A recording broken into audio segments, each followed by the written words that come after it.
Reuters and the AFP came under fire this week for an article that they both published about the U.S. having the most children in prison, which included nearly 100,000 migrant children being detained at the border, alluding that this has all been done during the Donald Trump presidency. Unfortunately, the UN came out and said that those numbers are wrong and that those were actually the 2015 numbers, making it during the Obama administration. So instead of redacting the story, both news outlets retracted the story altogether. So piggybacking off of this, ABC punting the Jeffrey Epstein story, all this talk of impeachment and the word fake news constantly thrown in our faces, there's no one better to discuss where journalism is right now. Joining me is Chris Hedges, longtime war correspondent and host of RT's On Contact. Thanks so much for taking the time. Glad to have you here in D.C. Thanks. So, Chris, from the time you got in the business, what's been the biggest change in our profession? If I summed it up, I would say that journalism is no longer rooted in verifiable fact. Whether it was on TV, whether it was in the National Review, whether it was in the New York Times where I used to work, at least the argument was rooted in fact. That's gone. And that's a seismic change.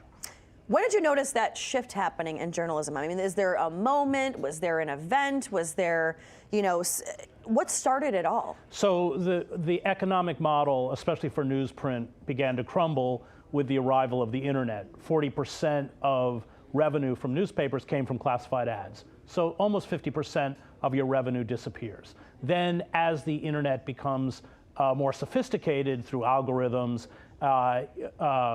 you no longer, newsprint or news organizations no longer have a monopoly connecting sellers with buyers. And so you see the large regional papers, Philadelphia Inquirer, Boston Globe, these were very papers that had foreign correspondents.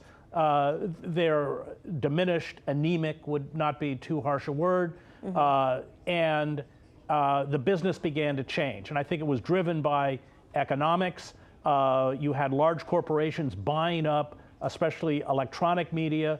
They were one revenue stream, sometimes among hundreds of revenue streams. They began to be judged not by their news content, but by how they competed against those revenue streams. For me, the electronic media has ceased doing journalism. Certainly its priority is not journalism. And newsprint has been floundering and struggling. And then I would say the O.J. Simpson trial was huge.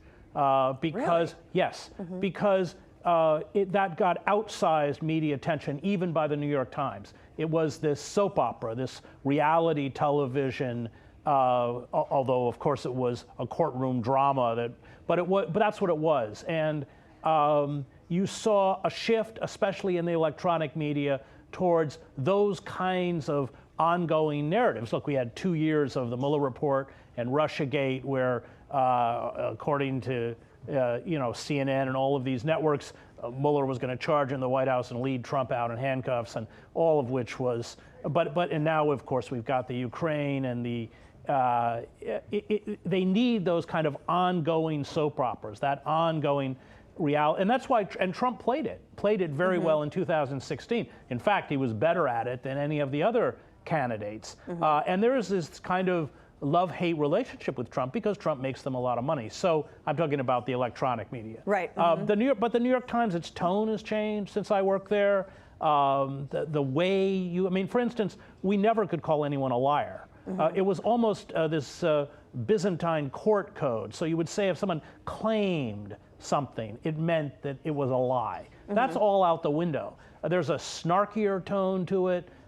They clearly see their role as a paper. I mean, they've been quite, Dean Baquet, the editor, has been quite upfront about it, as a moral imperative to challenge Trump.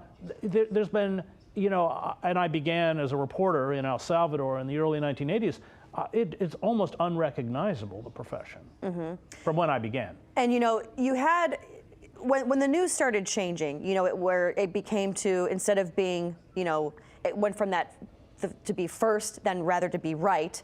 And then you also had, like you said, the shift as far as when it turned more to money than journalism. But now you're seeing it where, just in this last week, where instead of redacting it, and it's that moral obligation as a journalist to say, hey, sometimes we get stuff wrong, it happens. Now it's just, we're just going to delete it and pretend like it never happened. Why are moral obligations going out the window now? I mean, that's the 24-hour news cycle. So people are just pumping stuff out without checking anything. You used to have a nightly news broadcast. We would spend all day as a reporter at the New York Times preparing, researching, editing our story that would come out the next morning. That time element has shrunk. And again, it's about eyeballs, it's about traffic.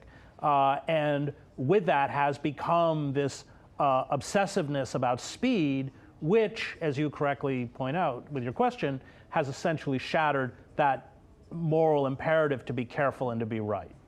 You know, there's some people out there that say journalism is dead.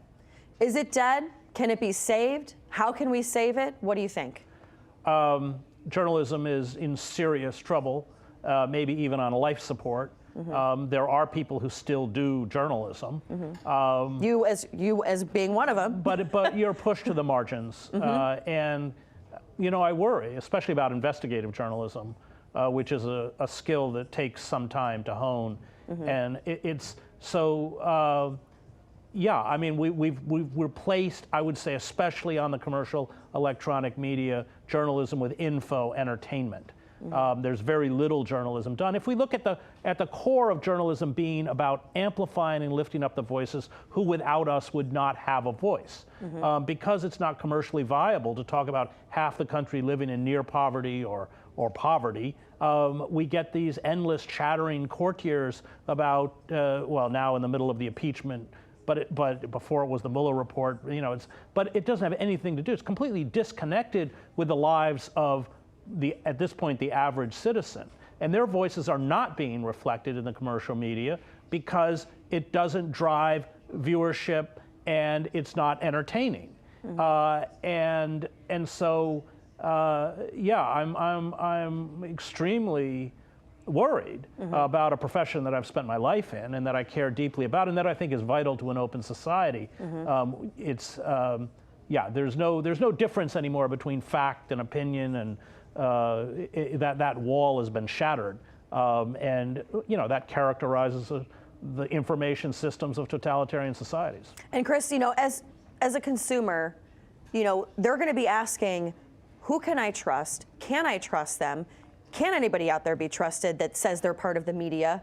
Who can we trust, and how can we know if we can trust them? Well, I certainly wouldn't trust people, you know, on your television screen who are making $10 million a year. And, you know, we can name them, Rachel Maddow and others.